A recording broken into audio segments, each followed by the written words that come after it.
Good evening and welcome to another episode of Territories Talk. I am your co-host, Shaina Smith Archer, hailing you from the beautiful Virgin Islands. We do apologize. We had some technical difficulties earlier, but we are here tonight on the wrap-up for the year. I think we have one more show, Chris. And then we are going to say Merry Christmas and Happy New Year to you on the other side. Looking forward to our conversation tonight. First off, apologies for Eden Hurlston, sending prayers, love, and good wishes over to Cayman Islands. He's going to be back with us hopefully in the new year. And I will pause for the cause and turn it over to my cousin from Bermuda, Mr. Famous. Good night, Chris. I think he's muted. Good night, and welcome to another episode, our last episode for 2022. And we are starting off, we are ending the year with the future of the overseas territories, the Caribbean region. And we're blessed tonight to have Miss Mary Fulford. How do I pronounce it properly? Fulford. Fulford from beautiful Turks and Caicos Island. In Turks and Caicos Island? Mm-hmm. Yes, Turks and Caicos Islands. Yes, and Mr. DeVaughn Callwood from Carrot Bay in the beautiful island of Tortola. And tonight's episode is not about politics, it's not about decolonization, but it's about us as Caribbean people charting our way forward through economic empowerment, through entrepreneurship, and through basically being our own leaders. So tonight, we'll start off with Miss Mary Fulford from Turks and Caicos Island. Please introduce yourself. Hi, good evening, everyone. So my name is Mary Fulford. I am from the beautiful island of Turks and Caicos, the hottest destination right now. Sorry, guys. I work in luxury hospitality. So I work for a boutique luxury hotel company in Turks and Caicos Islands as a manager. Aside from that, I'm also a TV host of Let's Get Candid. It's a talk show that is around having more transparent and authentic conversations, particularly on topics where we face in society as millennials. And then I'm also in the incubating stages of launching an experience and service company in the tourism sector, particularly looking at cultural tourism here in Turks and Caicos Islands. Y'all see why I'm excited about the conversation. Awesome. And now over to you, Mr. Callwood. Hi guys, the name is DeVaughn. Everybody else call me Dev. For the most part, I'm just always been into media, graphic design specifically. I've been doing it for over 10 years. My vision and mission is to grow and develop the design industry, media industry of the Virgin Islands, to help future creatives and further creatives to build and develop their mindsets in thinking that there's more to creativity than just a hobby, to be better at what they do, to feel confident and proud to be creatives and artists, and not let down by you might have to be a doctor, lawyer, or teacher or something, but actually just be a creative. Because at the end of the day, creativity builds culture, culture builds character. Awesome. Well said. Okay. So, Ms. Fulford, who inspired you on the path that you're on? So I have a few persons. I always used to start out with my best friend, Bernicia Cox. I remembered when I was living away in London and we had a conversation and she would be like, Ziggy, my friends call me Ziggy. So if you hear me say Ziggy, I'm referring to myself. But she said, Ziggy, like, I want you to step out of your shell. I want you to be more open, more vocal. And I've always been that way with my friends, but I wasn't that way in public spaces. And so from being around her and just watching her, like, I would ask her, like, how do you network? Like, how do you just move around the room and just connect with people like that? And just watching that and how she does that, and then mimicking that into how I interact with people now, particularly as I navigate the hospitality industry and likewise maneuvering my new business ventures. I also have my mentor, Stacy Cox, and my close friend, Ruth Forbes, who's the CEO of Fortis TCI, the power company in Turks and Caicos, along with my mother and other close friends who inspire me to see beyond limitations, to know that woman has a space in society, that we can be humble, that we can be elegant, that we can also be leaders, that we can be thoughtful, and we can be empathetic with our employees and with different persons that you come into contact with. And also to know that your gift will make room for you. Wherever you are, you might be under a rock and you might feel like you live in Turks and Caicos or a small Caribbean island and no one will know what you do. You won't get global, but I believe that through the different persons that I've interacted with who have inspired me, have shown me that your room will make space for you. Your gift, will make space for you and will bring you before great men. Awesome. So quick question. You I just for clarity, a lady at Ford is Miss Cox is a relative? Ruth Forbes. No, she's actually one of my close friends. I've gotten to know her. She hosted she owns Jewels of Belize. It's a youth organization, a women's youth organization. It's a nonprofit, and I did a speaking engagement there, and we just got close from there. We would just keep in contact, and she is someone who has inspired me. We can talk about so many different things. I mean, between career, between life, between just so many different facets. So it's just amazing to know that you can connect with people, even with a big age difference, and to know that there are persons in leadership, women, that you can talk to, because oftentimes you feel like people are so far away that I can't connect to someone who's a CEO. Like, they don't have no time for me. But there are people who actually have time. They will invest in you, they will pour in you, and they believe in you and your ability. Okay. Now that speaks to women's mentorship. One of the things that Shaina has been, well, all of us, but Shaina especially, is a very big proponent of. Mr. Callwood, who inspired you? To be quite honest, I would say my dad. For as long as I know, he's been running his own businesses, been doing his own thing. He started with the BVI Penny Saver, which was a newspaper when I was about 4, 6, 7, 8. Then it changed to the BVI Standpoint. And from the Standpoint, he decided the newspaper wasn't doing enough, so he created his own magazine. And for most Virgin Islanders, they're familiar with the Virgin Island Life and Style magazine and Sailing BVI. And from there, I just been on the same beat. I'm not familiar with sitting and watching people just work in any particular industry for other people. My mom decided she did it for X amount of years as a teacher and education officer, just to take care of us. As we were old enough to do our own thing, she now runs her own school.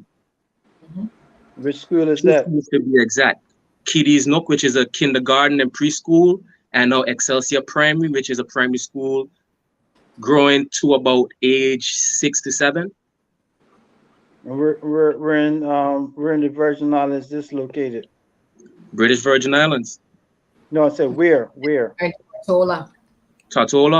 Right in town. Yep. Yeah. One location is Gatling Valley, the other location in Lower State. Okay.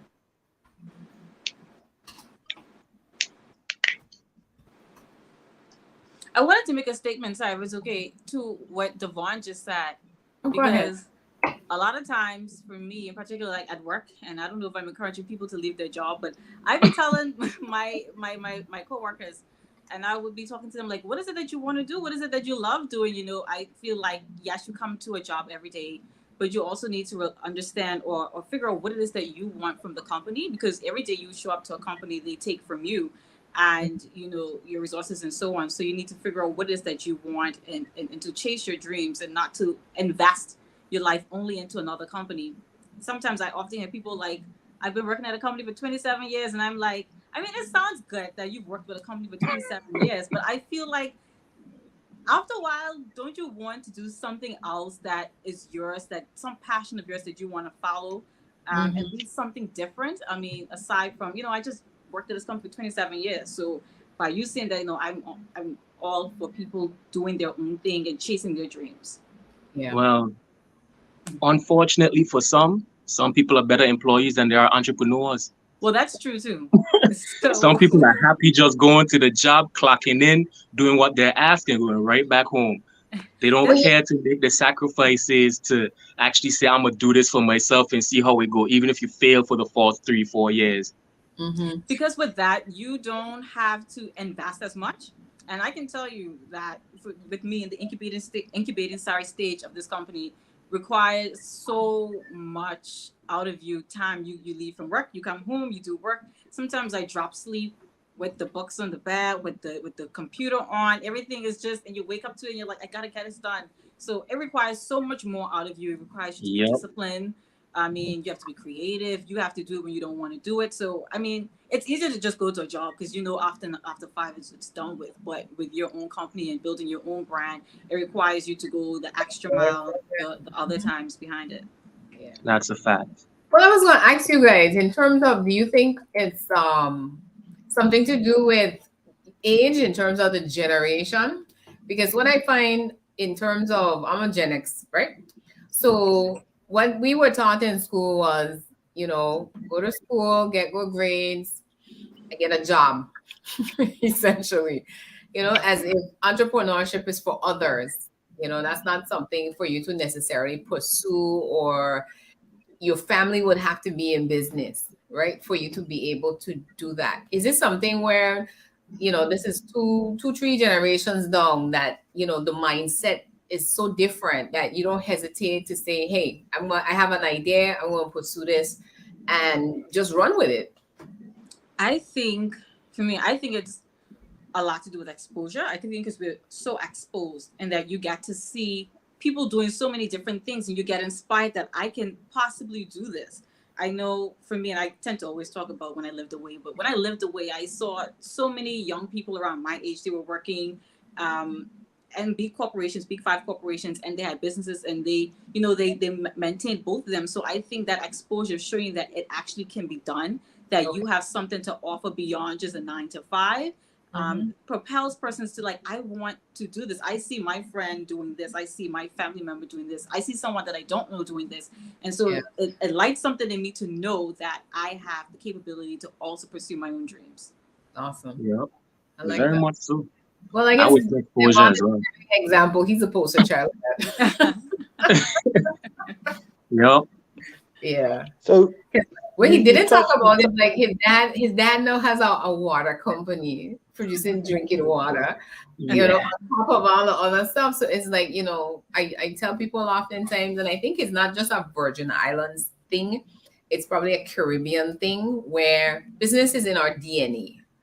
Entrepreneurship is in our DNA, because, the whole thing of having stores to go to, or even businesses to apply to for a job, didn't exist in our grandparents' time, which would be your great-grandparents. They had to be the people who produced the services. So whether it was baking cakes, the seamstress, the farmer, the fisherman, we were the ones that were doing the job. Somebody else wasn't like creating businesses so I can apply and get a job. And it's from there, some family businesses continued down the generations, and others, others have come along to replace them as it went along. So it's really interesting to me, especially having different conversations across the islands and understanding the similarities in the culture as well as the differences in terms of, how people approach, business or family or politics, and what those things look like. Chris, you wanted to jump in? Like you were saying something? Yeah, just two things in.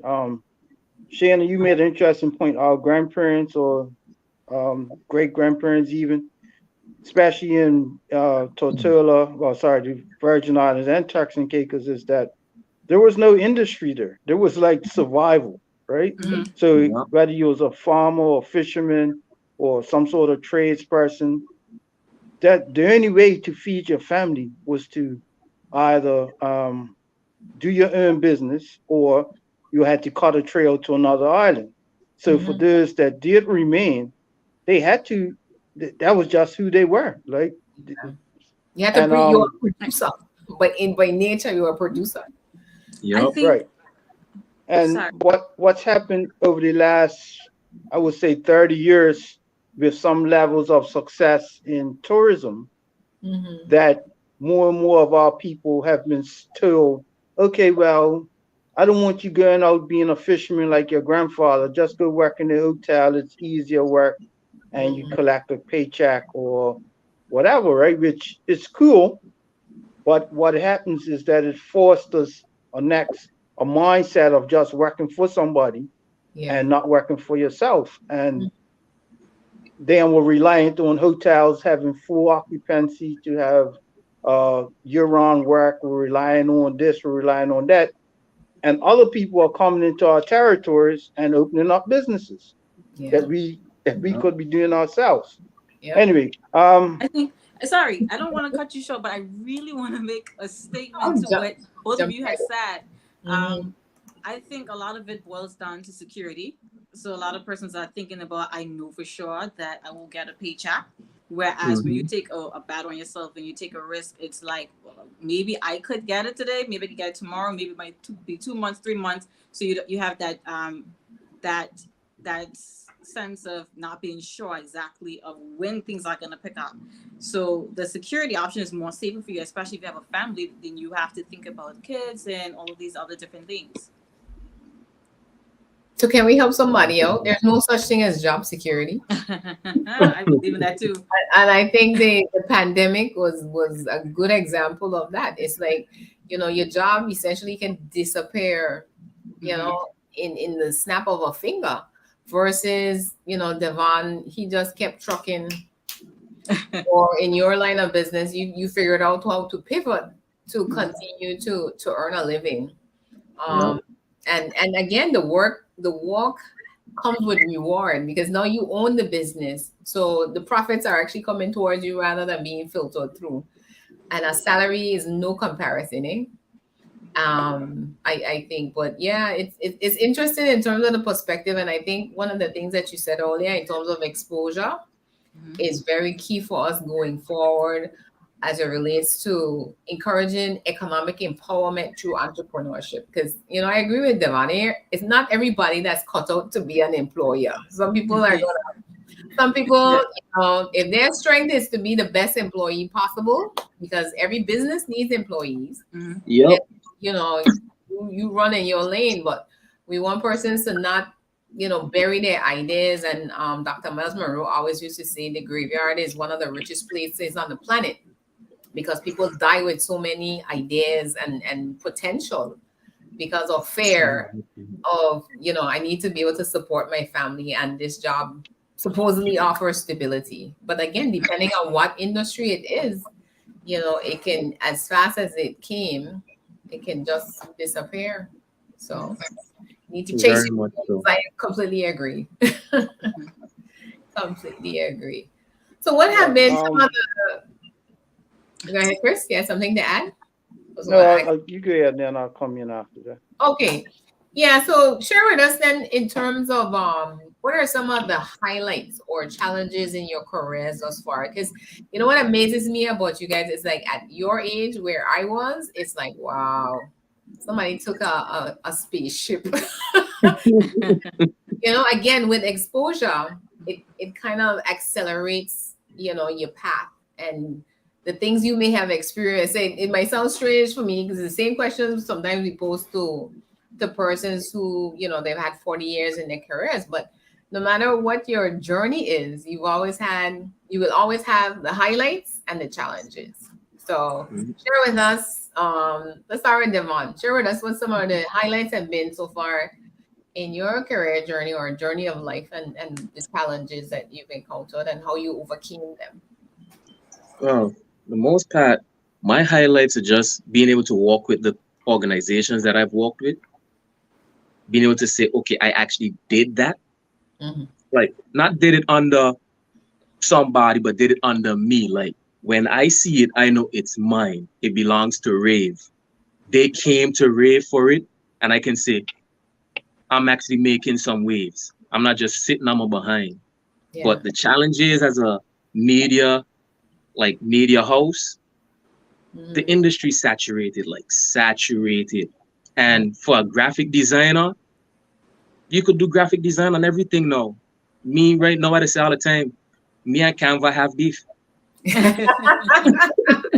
Because I love Canva. Because then Canva turns everybody into a graphic designer. Yep. They'll come and ask me what's my price and then say, okay, I could do that on Canva. And Canva isn't just doing design anymore. They're doing animations and video editing. Presentations. So you taking everything out of my pocket to say, okay, I could do it myself. And it doesn't help that technology has gotten so much better to the fact where an iPhone camera is pretty much as good as a Canon DSLR camera. What? So now everybody is saying, oh, I can take a picture myself. Samsung is not in the conversation. Samsung is great, but the whole conversation is always iPhone. More people out here are walking around with iPhones in comparison to Samsung because of the hype. Okay. So I keep getting, I could do that video myself. I could take that picture myself. I could edit it with this, with iMovie and Apple as well. Yeah. So when you give them the price, everything is, okay, I could just do it myself. And if you keep doing it yourself, it keeps taking money from me. So it hurts for the most part. So what I have to do is keep on talking, and selling. And one thing I get from my father is a gift of gab. I could sell my behind off. I could talk. Might not want to say that on TV. Well, see, he just sold himself, so there you go. You're good to go. But no, I and that's again one of the challenges that I may not have experienced now. Again, coming along in my career, where the advancement of technology now and the accessibility to it, because before, we had to make a big investment to get that Adobe Creative Studio. So obviously I had to hire a graphic designer to do. But yeah, you can go online now and Canva is everybody's best friend. So I appreciate that challenge, especially from a business standpoint. So it hurts. That's where you have to now continue to be innovative, eh? So don't worry. I try. You're gonna catch the next wave. Don't worry about it. Hi, Mary. Tell us what's happening. So for me, I would say when I moved back home, first of all, I work in hospitality, but I never thought that I would ever work in hospitality or use my hotel degree. And I wanted to do product management because I like innovation, I like creativity. And so I came home and I found that was completely a difficult field for me to even tap into because it's pretty much non-existent in Turks and Caicos. So then it was the challenge of trying to figure out what it is that I really want to do. And I happened to land on hospitality. And although I landed on it, I've never worked in hospitality before, and I started in a luxury hospitality experience. So for me, it was the challenge of understanding how to lead a team, because I entered in a junior management role. So how to lead a team, but to also understand the company, because the company, the Ritz-Carlton, has its unique standards, it has its unique guests, what do they want? And for me to have to learn that and to lead a team at the same time, while we're opening with about 1 week or 2 weeks of training, was extremely intense, because I need to learn everything faster than my team learned it, because then they will come to me to deal with different things. And so I found it to be extremely challenging. And on top of that, I felt it was challenging to even enter into the market. But luckily, they took a chance on me just with a degree, because there was no experience to it. And I was able to move forward. I had a great team. I had task force was there, and they were extremely great in helping me to learn how to maneuver with the guests and also with my teammates. But that would have been the biggest challenge for me. The highlight, and I will pivot and talk about Let's Get Candid in terms of highlight, because for me, that is a passion project. I love talking. My friends know that I will talk all day long. But for me to do something like that and to have a team that I had so much phenomenal persons who worked behind the scenes to make it happen. And it helps me to realize that you can't do anything by yourself. You need all the different players inside to help you to make your dream a reality. Like, you can't be the one to you can't be the one to do the talking, to find the cast, to be the one to shoot the videos. You need a team of persons, but persons who also share that vision with you, who shares it so intensely that they are pushing and fighting for the same things that you're fighting for. And through that, it taught me great teamwork. It also taught me how to work well with other people, and also helped me to get out of my shell. Because even though I'm a talkative person, I struggle to be a bit vulnerable with people. So it pushed me outside of my comfort zone. And I feel more now than ever that I'm able to connect with people authentically, because I've shed away layers of myself and still learning how to navigate and do that. Awesome. So you're saying when Ritz-Carlton first opened the hotel, you were part of that opening team experience? Yeah. Wow. It was a nightmare. It was a nightmare. And you guys, like, you're kind of like impressed, and then like really impressed, because you know the kind of pressure that comes with that brand. That's like a 6-star brand. I mean, they're 5 stars, but you know, and the gas is unbelievable, because they have an expectation. So they don't care that you just open. You open. Yeah. So that means that there's a level of service that we want. And you're still learning what this service is and how do they create these experiences for the guests and give that to them while you're trying to figure everything out. So it was bananas. I mean, it was crazy. But after a while, everything simmered down, got the hang of it, understand the guests, understand how to wow the guests. And I think after a while, it was just a really great experience, honestly. Yeah. First experience for me, and it was an amazing one. Yeah, you know, that's a good foundation, I think, for the career that you feel you're in, because you can't get any much better than Ritz. You know, I don't know, and they're really like the super luxury, but Ritz really is always been that kind of brand where it's kind of like it's bar none. And I remember meeting an older gentleman with his hair that goes to our church, and he talked about the training. He worked there as I think it was a waiter, and he talked about, you know, the motto of the company being, we are ladies and gentlemen serving ladies and gentlemen. Do I have it correct, Mary? Yes, it is correct. So that is the mantra, and that's the ethos, that's the culture of this company. So it's like, you're not seeing yourself as being subservient, but that, you know, you are here to deliver a service and you are on par with your guests. So you treat them no differently to how you would want to be treated. So I thought that was so, you know, when it comes to service standards, they are up there with the top organizations on the planet. So even with that statement, I had my manager she was task force from Aruba, and she came and so she said this thing like, if guys are giving you a hard time and you feel like you need to pass this on to another person, just tell them that we are ladies and gentlemen serving ladies and gentlemen, and you're not acting like a lady or a gentleman. So we have to pass you into someone else, which I thought was good, because it helps you to understand that sometimes you don't have to always like, oh my gosh, I need to take this on. You can possibly pass it on if you think someone else can better handle it, offer a better solution, and it's in the most respectful way possible. So you're just like, you know what, this is how you're acting, and we're not going to participate in that. Yeah, that's excellent. I love that. That's been an amazing journey so far, indeed. Yeah. Chrissy, any questions for them? Yeah, Miss Fulford, you're still at Ritz-Carlton? Actually, I've moved from Ritz-Carlton. I'm now working at Graceway Club. So it's a boutique luxury brand in Turks and Caicos, but they have a chain of luxury other properties as well. It's condominium styled hotel, so it's a bit different from the Ritz, different in structures and so on, but it's still a luxury brand nonetheless. Okay. Yeah, because I happened to I came to Turks and Caicos earlier this year. I want to say May, and the first night we actually had a reception at Ritz-Carlton where they took us out on their catamaran, I want to say. Oh, the Lady Grace. Yes, the Lady Grace. Yes. And it's a very big structure. Not sure who did the exterior design or whatever. Some people don't. Yeah. But yeah, that's cool. One question for you. In regards to Turks and Caicos Island, as you like to say, the hottest place right now. How many Turks and Caicos Islanders are actually taking part in not just working at these hotels, but having tourist related businesses? Okay. In the hospitality industry. I would say from the perspective, let me start with the hotel perspective, and I will start with the company that I'm working at. So we have a lot of locals that work at Grace Bay Club, and we have a lot of locals that are in top management positions also in Grace Bay Club.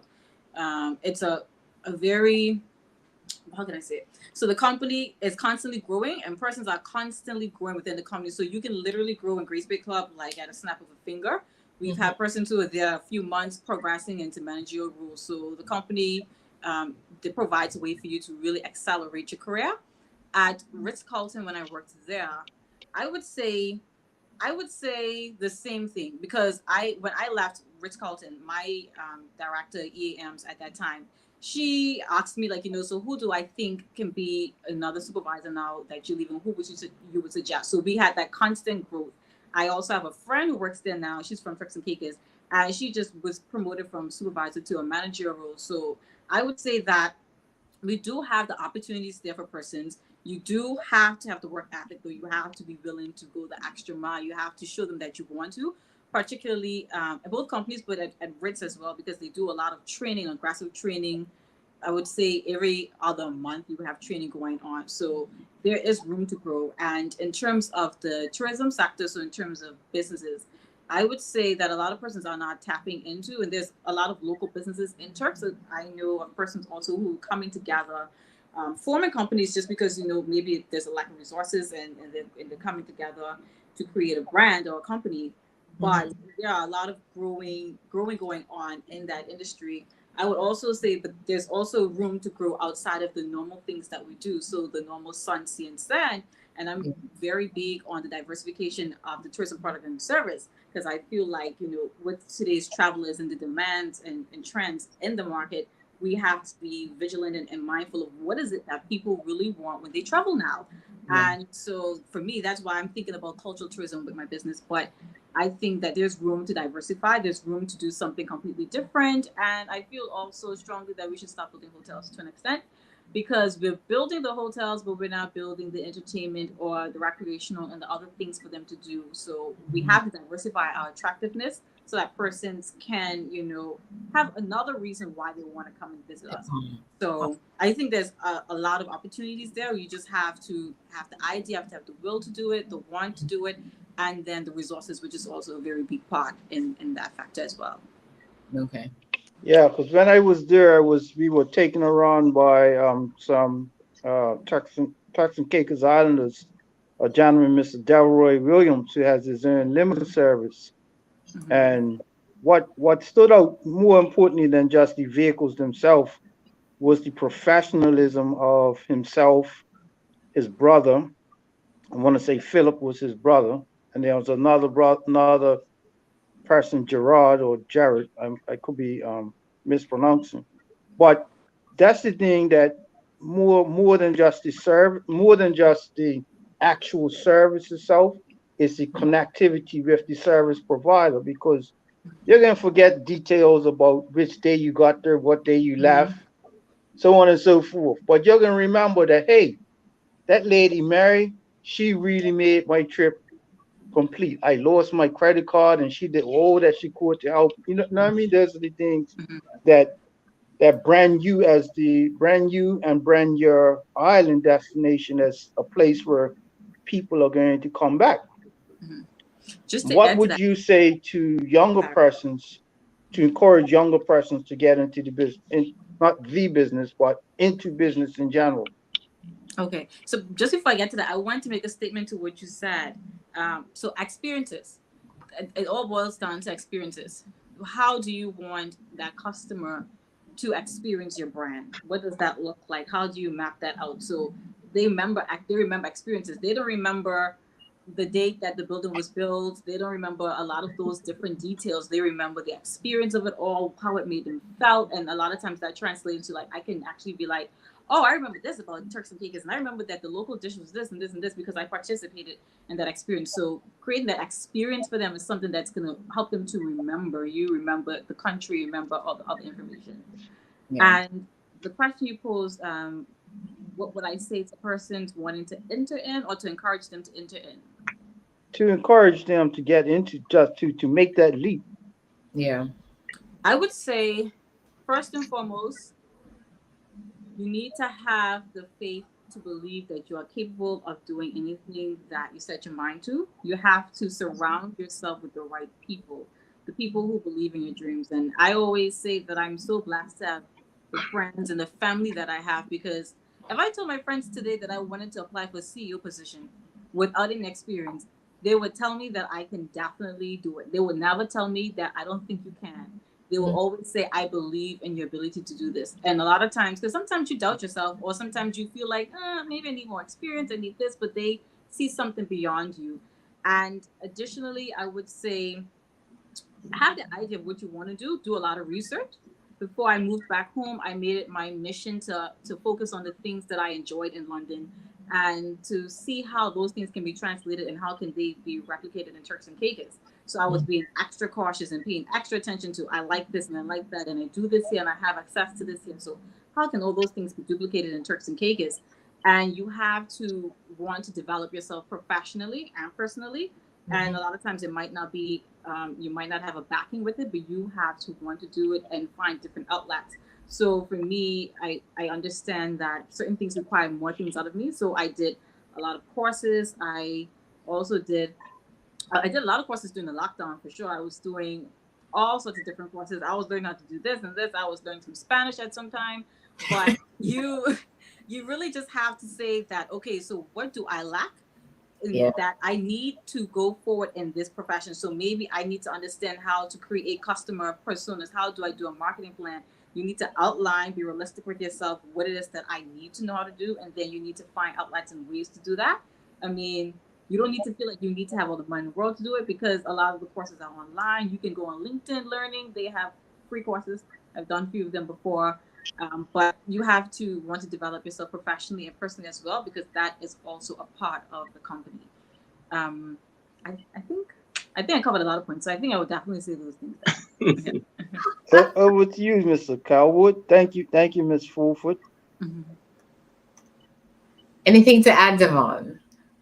No, I think she said it all. I believe in development and growth. Currently, I'm working on trying to create courses through Rave for designers.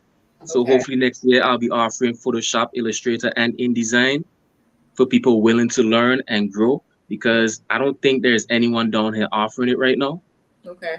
So I would like to be a force to create a program for those to develop, to grow, for everyone to get better, be better. Because as I said, my goal is just to develop future creatives, whether young and old. If you decide at 50 I want to learn Photoshop, I'm willing to teach. Okay. You could be 15 and saying I want to be a graphic designer, I'm willing to teach. What if you're using a Samsung? Can you teach them too? He's still trying to do this war. You check him out. I want to add something, if it's okay. I wanted to add something. Sure. I want to add and say that also taking stock of the gap in the market, because there's a lot of gap in the market, especially in Turks. There's so many different opportunities of things that people are not even tapping into. So you can literally, if you study the market, you study the trends, you study the kind of consumers that you want to target, and who are to be your audience, then you can create something that is so unique that no one else have at the moment. So you enter the market, you're first to market, you can grab market share, you can grow that company. And by the time people come around, because obviously competition is good, and there will be competition. There'll be people who would mimic or want to mimic what you have. It will push you to be more innovative, but you would have created brand credibility. You would have set yourself apart as the company for this industry, especially in a market like Turks and Caicos. So if you was to start a company that no one else does, you know that when people come to Turks, they by default to choose your company. And if you create something that is memorable, that is unique, that goes straight to the wants and needs of that consumer, then you know that you can win over consumer for life. And that when persons come, they're going to continuously recommend, this is the company. You need to do Mary. You need to go to this company because she's the only one on the island that can do it. She's reputable, she's credible, and all these different things. So if you take stock of what's missing in the market, you can create something that's not just great for you financially, but to change the trajectory of the economy in your country. Yeah. And as you guys are speaking, we talk a lot about regional integration, and I'm curious to know what what kind of appetite you have in terms of market expansion, whether it's into the English-speaking Caribbean or any other country, as a matter of fact, because you're learning Spanish, Mary. So I expect you to be in. I expect you to be in Santo Domingo soon. But yeah, what kind of appetite do you guys have? Is it something you think you want to, look into in the next 2 months or the next 2 years, in terms of expanding your business and even, from a professional standpoint? Well, I've always hoped to grow. That's always been one of my goals, to be a franchise. Like, originally, I created my website as Rave VI in hopes that at some point it might say Rave US and Rave UK. Okay, gotcha. I'm hoping to be more than just a Virgin Island-based multimedia house. I'm hoping that regardless of where you are, where I'm at, you can reach me and I can do the work. So this is corporate headquarters right here. That's what you're saying. Yes. Yes. That's what I'm talking about. Staying right here. Because I never felt like being limited. I've been as far as I can go. I've lived in the UK for a few years. I've been in America for a few years. Yeah. I never actually stayed on the island long enough. Most times people ask me where something is and I'd be like, I don't know. I'm not from here. You're not from here, my son? Pardon? You're not born here, my son? No. I'm from here, but I'm not born here. He's not binational. Yep. All right, you don't get into that one. Yeah, I raised here my whole life. The Virgin Islands is mostly all I know, but I've been overseas for many years, because I always felt like for how the Virgin Islands been set up for a long time, especially in the creative industry, it was stifling. There was no growth. Like currently, if I'm trying to apply for a graphic design job anywhere, there is none. If I apply for a video job, photography job, there is none.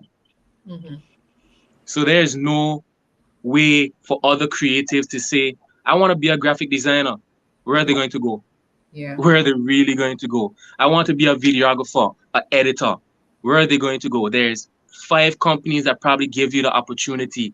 And when those 5 companies find someone to do the job and they're good at the job, they're not letting them go. Yeah. So now you're waiting on the back end, hoping that this other person decides to move on and elevate themselves so you can finally slip on in. And that's where you end up sitting there saying, I think I could do this for myself. Okay. And I'm not going to wait for a company to hire me to work for them. Maybe I can get a company to hire me to do a contract job for them where I can be the company designing for them versus me being an in-house designer. There's more benefit that way. You're on your own time and your own dime. Yeah. Yeah, so you do it freelance as a contractor, basically. Yep. Yeah. Yeah, that is something where, again, definitely from a career counseling standpoint, those are the type of conversations that persons may have had, because like you're saying, creatives industry is still something that is, coming out the womb, so to speak, especially in the Caribbean, and gaining more recognition. But it's never one of those things where, we're encouraging our children to go away and study film production, Look, and let them come home and figure it out. Yeah. It's funny to me because I say creativity build culture. The reason I say that, when we have Culture Month, which is November, what do we focus on? The music, painting, pottery, baking, and you have to be creative to do all of them. Yeah. Creativity is what decided, how can I make a fish pot? How can I create a sloop? That's creativity. How can I paint this wall? That's creativity. Pottery, everything. But then at some point, the creativity was forgotten. In turn, the culture starts to slip away. And now we're trying very hard to remind people that we are a creative culture, we are creative territory. Yeah. And I would hope that in time, people start to develop more in that industry where there's actual opportunities, because there's nobody leaving the island saying, I think I want to be a video game programmer. As much video games as they play, no one is actually leaving and saying, I want to build video games. I want to code video games. Yeah. No one is actually leaving and saying, I think I want to actually build websites for a living. Granted, you have things like Squarespace and Wix. Mm-hmm. But let's not talk about them because I have beef with them as well. I think they're in the same basket with Canva. Yep. Yep. But that was a great point. I want to add to this point because honestly, like I feel like we're doing a bit of injustice in terms of not promoting creativity, because there is a space for persons to do different things. We have persons who don't want, like you said earlier, who don't want to be a teacher, who don't want to be a lawyer, who doesn't want to be an accountant. And we kind of limit them to believe that these are the only things that they can be because this is all that we have to offer in our country. And a lot of times when you have career day, I think it's career day or career accident when you're about to leave school, and they only bring persons that's either lawyers or doctors, and they tell you about these careers, but there's other careers outside of that people want to explore in the creative field. So it could be things like you said, it can be product management, it could be website building, because there is a space for that. And if we're continuously talking about and thinking about how do we grow our economy, how do we grow and tap into different markets and industries, then we need to bring these things to the forefront. We need to start doing different little workshops so people can start to understand what does these different things entails. And it gives them an opportunity to kind of feel things out, to see what I like and what I don't like. And that was something that I did when I was away. I mean, I was way older then, but I mean, I was able to play around to different things and say, okay, I didn't like this. Maybe I like this. I like creativity. I like this. And so it gives you that ability to actually figure out where is it for me. And you can take that and you can build your, even without having the resources, even without having, you know, the government saying that this is what we're going to do, you can come back or you can be here and you can create that industry. And once you start to create something, what I found is that you can get buy-in. People will create a hype around whatever you're creating a hype about, especially if a lot of people is talking about it. So if you can go ahead and you can create something and build an industry, build your own little niche market, then people will start to see, oh, this can actually work here. Oh, wow, people actually need this. And then that starts to develop that market and expands and it grows. And, you know, more people get to see that I don't have to only do this. I can do something else, you know, and I can use my unique talents and I can actually fulfill my purpose through my passions. Yeah. Well, it all goes back to what you said before, job stability. If I be a lawyer, I can make X amount of money a year. I can raise a family. I can buy a home. I can buy land. If I'm a doctor, I make X amount a year. That's all it is. How much can you make and how much can you provide by the time you're done? Yeah. But with your own business, you might be able to make how much you make in a year, in a month. In a month. Way more. Yeah. But then that's what we're saying. When the work comes reward. Because while persons may, you know, take a deep breath when they start to hear all what's required of you, you know, to get businesses started, and there's we know there's sacrifice, but I would encourage anyone by saying that think of it not as a sacrifice, but an investment. Because whatever you put into the business is what you're gonna get out. So, you know, that's why we hit the grind and we're falling asleep in front of the computer. So maybe I stopped doing that a while now. This thing could get really addictive, and Chris can tell you he called me the other day, we were talking, he told me about a post I put up. I say I've learned a while ago now that there's a difference between hardworking and workaholic. And I used to think it was a badge to wear, you know, but it's something where, again, it's all about pursuing your passions in life, and you could hear it, you know, just coming out of you that you're passionate about what you do and anything that you're involved in, and that's what drives us, you know. So that's a very, I would say that's kind of like the secret sauce to business, that you do something that you're passionate about, that you're willing to lose sleep over. Because again, whatever you invest into that business is what you're going to be able to, you know, get back in the next 5-10 years. We hear about Rave Studios, UK, Barbados, TCI, you know, wherever he can get his foot into the door, because we talk about globalization, but I think sometimes we shy away from it in the Caribbean, not realizing we're already there, you know. So I'm glad to hear you guys have a keen appetite for the, you know, in terms of market expansion, besides, your local markets and making those things happen. So Chris, we have to put on our list next year to have like a young entrepreneurship territory talk networking going on alongside all the other things that keep popping up. Guys, we have a list like a month long now. It's so many things where, again, talking about the similarities that we're all experiencing and the importance of harnessing all of these resources now are really starting to, get traction and momentum going across the region, on different levels with different things. So it's amazing because you guys, you really were picked at random tonight. We should let our guests know. But I think we hit the lottery, Chris. We hit the lottery. Yeah, I mean, the thing is, I want to tie something in. One of the things that those of us from the British territories, we tend to allow ourselves to fall into the category that the Caribbean is just the English speaking islands. The reality is that the English-speaking islands are the minority in the Caribbean, right? We may have the majority of islands, but population-wise, we are the minority. Mm-hmm. The majority of people in the Caribbean live in the Spanish-speaking islands, that being Cuba, the largest, Dominican Republic, and then there's Puerto Rico.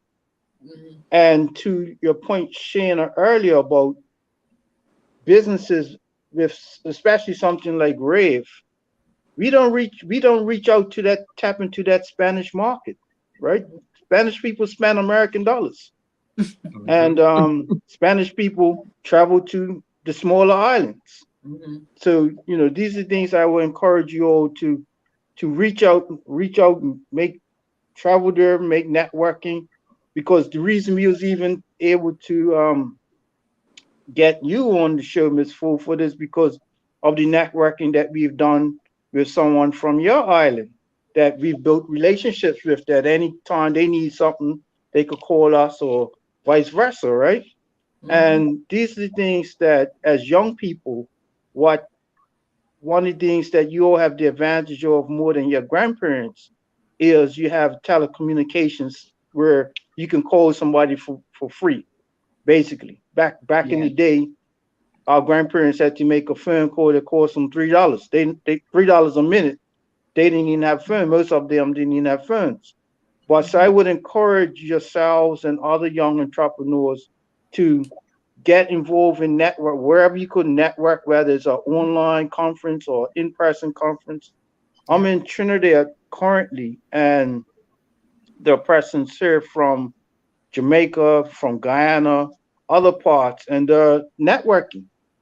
They aren't sitting there listening to every word that's being said on the stage. They're in the coffee room, networking, exchanging cards. Yeah. Because they realize they have mutual business interests.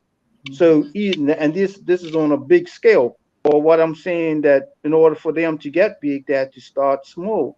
Yeah. So I would encourage you and other young persons in the region to network, because the Caribbean region, our economies are based on tourism.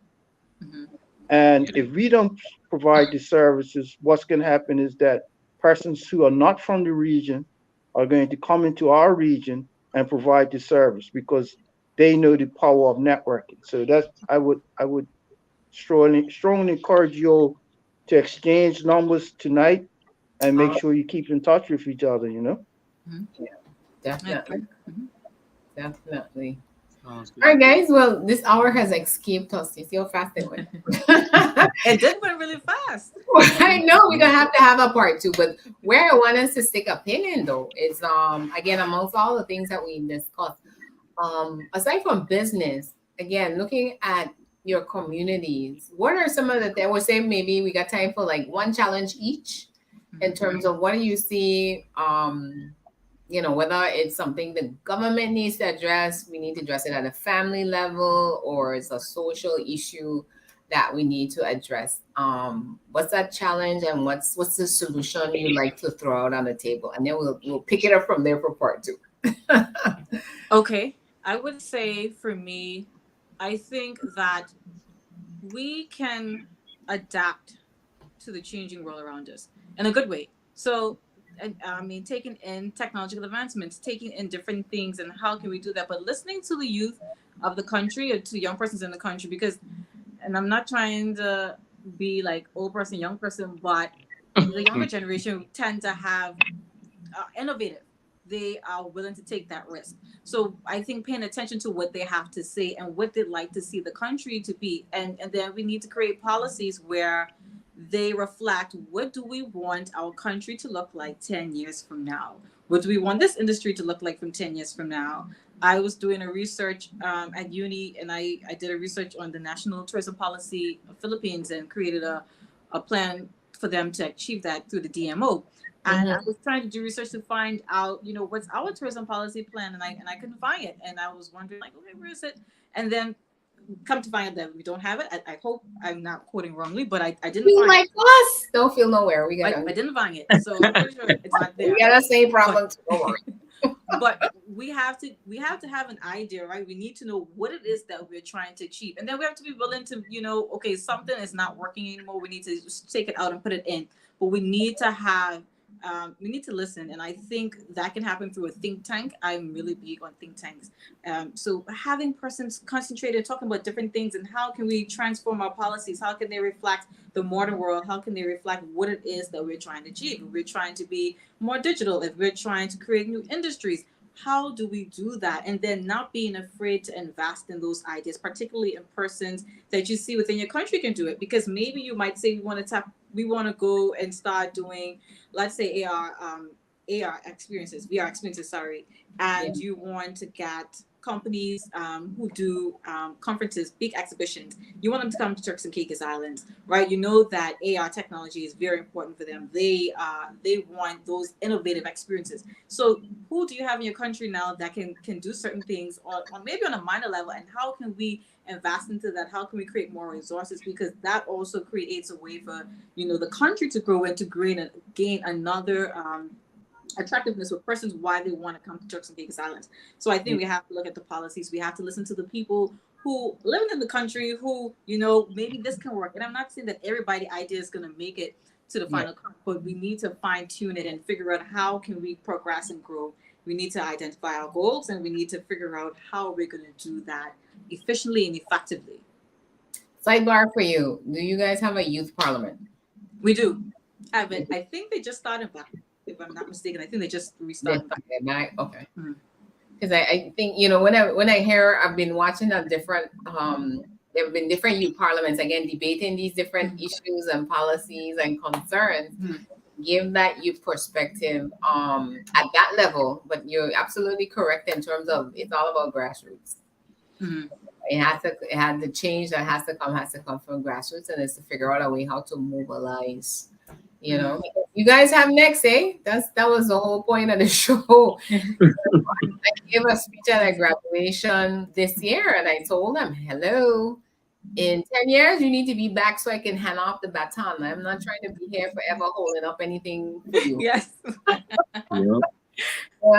So it's like, you're out of high school, you got 10 years to go out, get your degree, your training, whatever you need to get to come and get the baton and continue the race. I am not here forever, and I don't intend to be, even if I'm, healthy and strong to do it, because it's all about, like you're saying, the innovation comes with the fresh perspectives on certain things, eh? Yeah.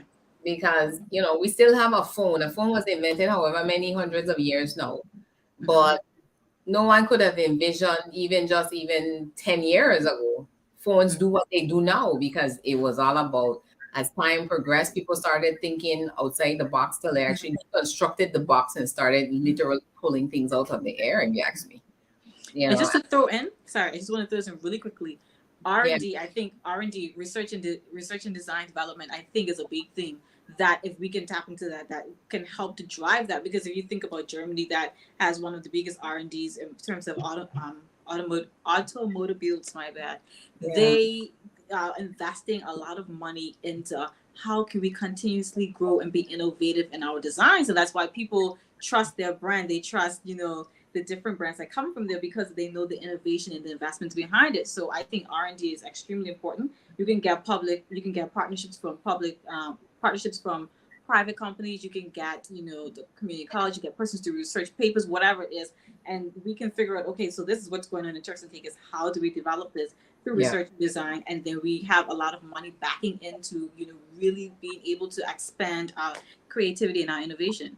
Yep, that's true. Okay, so I have a question for you from the audience, but I'm gonna let Yvonne answer Chris's question first, and then the both of you will answer this. Okay. I don't remember the question, Devon. Chris, the question that I had asked. Oh, yes. So what do you see as kind of like the top challenge facing your generation and, the solution or solutions that you think needs to be discussed more and really pushed? Well, for the most part, things have gotten a lot harder for this generation coming up. Like you hear many of our elders talk about being able to purchase land, purchase a home. Mm-hmm. We have gotten to a time where before at 30, it was frowned upon to have a roommate. Mm-hmm. Now at 30, you're considering having a roommate. Yeah. Mm-hmm. It has gotten bad. So in terms of cost of living and how hard the hardship, okay. Yeah. The economy is ridiculous. We need some regulation. I don't know how they would do it because there's no way in hell I should be paying $5 for a dollar store item. Perfect example, a $3 box of cornflakes in America down here is for $7. That's a $4 profit they make off of a box. Mm-hmm. Like, I don't mind $1 or $2 because I know based on shipping and everything, you need to make your money back. But come on. We gotta employ some people. So it's in the States, I can get me a $4, $50 phone plan with unlimited everything. Internet, calling, message, data. Down here paying $120 for that with a cap on my data. Mm-hmm. When I reach a certain amount, it's done. Yeah. We are already not getting jobs where we're being paid enough. Yeah. And then we're expected to pay X amount in this phone bill or this internet bill and still cover rent. Yeah. At this point in time, it's stifling. Yeah. I don't want to believe it was a lot better for most because I just had the conversation with my grandmother. She was talking about the land they had. My grandfather paid X amount for it. But at that time when he got it, they were probably only making $20 a month. So it was still a reach for them. Mm-hmm. But for us, it's like, we have to find $500,000 to purchase a piece of land. It's like, I don't even make quarter of $1 in a year. Mm-hmm. So it's like, the economy today is difficult. The hiring process, like for people to find jobs and find work, it's still limited because we are a growing industry when it comes to work. The best thing you could get is probably working for government or one of the private sectors like a trust company or something like that. And even then is a handful of them. And most people are looking to be hired with paperwork. Not everybody have paperwork. Yeah. In terms of degrees and education, formal education. And in my industry, as media design, we're a proof of concept industry. We might not need paperwork, but we need to have some type of work to show. And if you're not willing to take a chance on the next person, how will we actually have a portfolio to present to the next client? Yeah. So I think for the most part, we need to actually consider taking a shot in some people, even if they don't have the qualifications and paperwork that you think they should have. Because sometimes I could have a bachelor's degree and not be the greatest designer in the world. Yeah. I know people that haven't studied and topping the game right now in the BVI. My cousin right now, he probably got most of the bars, the clubs, and all these different events and organizations locked down with all their flyer promotions, haven't studied a lick. He sat down in my bedroom with me and my brother, learn how to use Photoshop. Yeah. And he throw it to my face every time. Every time. I learned from you. Yeah. And I have more locked in than you. Yes, for the most part, you've been here the longest. For now. For I now. have a question here for you. So while you're up, you can look at this and answer. And then we start to wrap up.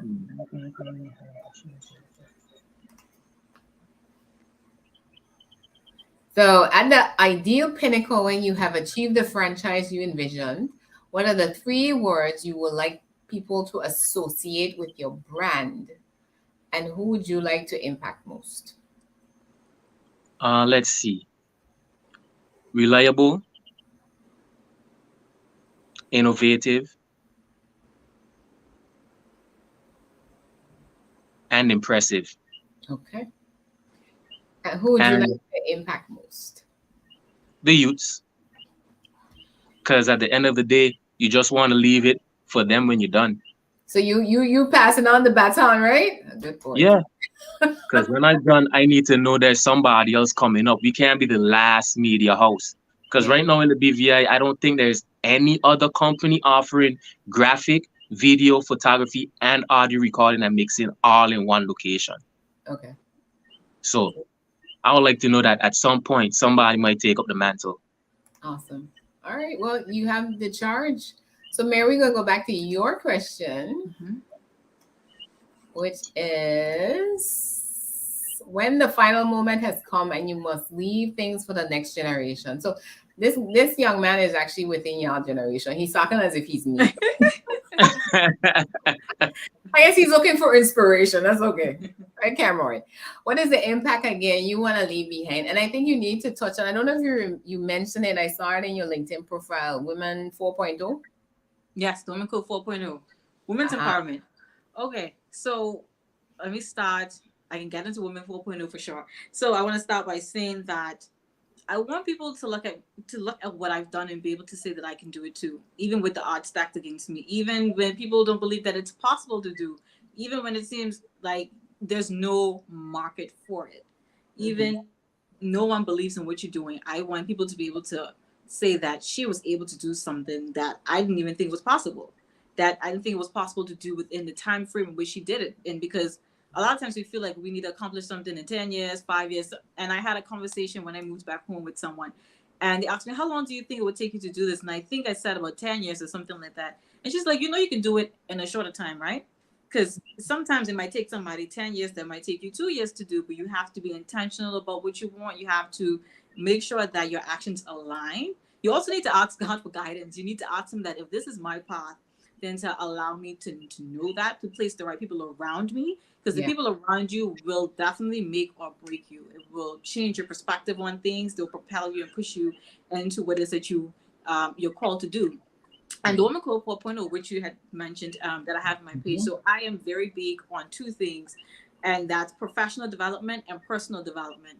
I feel like you can't do anything without those 2 things, without one, taking a look at yourself and who am I when I show up in different spaces, and how can I be the best version of myself, but also how can I be the best version of myself professionally in my career, and also being able to navigate that. And I would like to add to that statement that sometimes you can be in a profession, in a career that you may not feel works out for you, and not being afraid to say that, okay, this is not for me, and walking away. Because sometimes we stay in careers because we're like, if I move too fast, then they'll say this and I'll do that. But what is more worse, to stay somewhere that you feel like there's no purpose connected to, or to go somewhere even if someone may say, oh, you've only did this for 2 months, you've only did this for 1 month. At the end of the day, you have to be able to push beyond that. And the Women Code 4.0, like I've mentioned, is a women's empowerment group. And it's about how can we develop women, how can we push them into leadership, and how can we continue to grow ourselves. Okay, and then there's a question up for you, where someone's asking if there's a challenge collecting payments for your work or services. This is one of the challenges in the Virgin Islands that also discourages young entrepreneurs. I think with that, you need to be able to, for anything, people are looking for credibility. They're looking for quality. They want to know that they can depend on your work. They want to make sure that it matches up to what you say, and that they're going to pay based on what they're going to pay. Because people will pay any amount of money for quality. Like I know that myself because I will spend any amount of money for quality work that I know it's going to be really good. So if you can create a brand that is credible, that you know has great quality, then you know that you can get persons to buy in. But you have to, like Thomas mentioned earlier, networking is so important. You have to let people know that you do this. You have to let people know what you're capable of. Sometimes it means just you might get a customer from someone that doesn't even live in Turks and Caicos. Like I connected with this lady who is from Ghana. We have a mutual friend, and she has a business in the same area that my business is going to be in. And I reached out to her, and I was just like, hey, I'm friends with this person, and I see that you're doing this, and, you know, I wanted to connect and understand. And we talked, and we exchanged numbers. And so just not being afraid to network. I mean, people might say no, but I mean, one thing I've always heard working in customer service is that you just keep asking, and somebody's going to say yes, and that yes is going to change it all for you. Yeah. Awesome. All right. Well, lady and gent, I can't thank you enough for accepting our invite. I think this is like the most awesome way. We might do a pop-up show next month, Chris. Who knows? But we definitely want to, I think we ended on a very good note. You know, someone posted very good conversation, lots to think about. Because again, we need to hear the perspective of those, like you said, Mary, that we're saying we're building all of this for, and we're doing all of this for you guys, but we're not engaging you and actually activating you to be able to do the next, you know, and be that next generation of leaders in whatever industry or field that you find yourself in, because leadership isn't about just politics or government, but it is about, you know, a game wherever you are. So whether it's the Rave Studio franchise or, you know, next thing you know, we're going to hear about the Fulford boutique hotel in TCI and expanding into the rest of the region. But you know, that's the kind of mindset is like, you know, you guys are really superstars, and I want to congratulate you from now in terms of where you are and just, you know, what you're doing. And we are definitely going to tap into you guys for some of the projects that we want to see happen next year, because, you know, we're our motto or mantra here is that we're informing and uniting our overseas territory family. Yep. And we would be remiss to be trying to do that without the youngest members inside. You know, sometimes that's how it used to happen. Is like the kids are in another room and the grown-ups are over on the other side. Having their own conversation. Yeah, you just going along with whatever the program is that's, you know, filtered down. But it's definitely a season now where, you know, it's all hands on deck, and we only can be stronger by having that cross-generational conversation, you know, and say, you know, we thought about doing it this way. What are your thoughts on this? And you're the guys now that come into the room with completely brand new ideas, because you're not tainted in a sense by limitations that we may have experienced before, because you understand things from a different viewpoint. So, you know, we're going to constantly be going into next year. We're definitely going to wrap this up. So get your pairs together. Tell them we come in. We're gonna have this next conversation definitely into next year, and making sure again we're mobilizing and preparing ourselves for that next dispensation. Chris, over to you. We forgot to shout out our media partners, so we definitely have to do that before we leave. Let me bring them up. All right. You're mute, Chris. Sorry. Our media partners starting from the east will be Cayman Marl Road. Then we have CBN Radio in Virgin Islands. We have Channel 82 in Bermuda, Radio Turks and Caicos in Turks and Caicos Island, Saba, PJFE, and we also have CBC in Barbados, who's actually celebrating the Independence Day today. So happy Independence to elders in Barbados. Once again, thank you, Ms. Fulford and Mr. Callwood. Thank you for coming on. I also want to give a thank you to Eden, and a thank you to Shaina, because as the theme of the show is taking a chance and building something from scratch. This show is now, give or take, a year and a half old. Yeah. And we took a chance on each other. It wasn't any money involved per se, but we took a chance on working with each other, persons living in 3 separate islands. And over the last year, we've informed and united our overseas territory, and we are grateful for you all joining us, because once this recording ends, it's now going to be sent out among among in the region and online, and you never know who's going to contact you. So I want to thank you all, and you are the lifeblood of the Caribbean. It's not politics that run countries, it's economics. So thank you all. Yeah. Thank you so much. Definitely. Thank you. So, and big shout out again to all of our viewing and listening audiences across the region, wherever you are. We're gonna take this opportunity to wish everybody a safe and festive season. We outside for Christmas. Last year we were kind of coming out in the yard, but I think this year we can say we outside for Christmas. So I want everybody to be safe, to have fun, and we're gonna send Chris a lot of tart. So you guys, DeVaughn, we have to send Chris some VI tart. He loves some VI tart. And I want come from TCI too. You want so put in your order. Okay, there you go. So we want care packages going crossing the mail in a few weeks. But yeah, so we, our viewers, we couldn't do this without you. And again, send us your ideas, whether it's for guests or even just topics. We'll find people. I want to give a special shout out tonight to my girls, Shirley Osborne and Montserrat, and Akira Missick. They were my last minute go-to. Like, hey, I need some people. And Honorable Missick, I know she wasn't gonna let me down. So she was like, here's somebody. And Mary was like, okay, what time? Then I got mixed up with the time zone, but that's okay. We gotta chill out. So, and it's funny because I remember when I lived in the States, and then we got.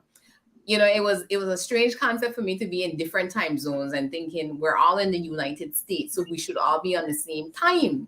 And now coming back into the Caribbean, I realized we do have the same situation where sometimes I have to say to Chris, so Chris, are you all on daylight savings or are you back on AST? Just to make sure when I say 6 o'clock, it's 6 o'clock, and stuff like that. But it's, again, I'm just enjoying this journey with this program and, all the opportunities to meet new people, hear new ideas, and really looking forward to 2023, God's spare life, in everything that we are going to accomplish. So on that note, on behalf of my co-host team, we wish everyone a good night and good festival season. And we will see you in 2023. Good night. Good night. Bye. Meeting you all. Good night.